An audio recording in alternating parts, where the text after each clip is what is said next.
দলীয় লোক বসাবেন না। সন্ত্রাস, চাঁদাবাজি, দুর্নীতি বন্ধ হচ্ছে না। আপনারা জানেন যে মাদক সম্রাট বডি জামিন পেয়েছে। বডি কিভাবে জামিন পাইল এটা আমাদের প্রশ্ন। এজন্য সরকারের কাছে আবেদন জানাবো যে আপনারা সমঝোতার নামে গণঅভ্যুত্থানকে আপনারা ব্যাহত করবেন না এবং গণঅভ্যুত্থানের সাথে আপনারা গাদ্দারি করবেন না। আরেকটি বিষয় হলো যে বাংলাদেশে সন্ত্রাস, চাঁদাবাজি, দুর্নীতি বন্ধ হচ্ছে না। আমরা এগুলোর বন্ধ চাই।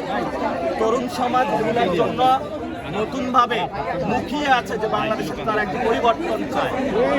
এবং সাথে সাথে আমরা আজকে উইলসের এখানে নামাজ পড়েছি। ওনাদের কাছে আমি একটা বার্তা দিয়েছি, বিভিন্ন স্কুলে, ব্যাংকে, কলেজে তারা কমিটি চেষ্টা করতেছে। আমরা সরকারকে অনুরোধ জানাবো দলীয় লোক বসাবেন না, তাহলে তারা বিভিন্ন জায়গায় আন্দোলনের মুখে পড়বে।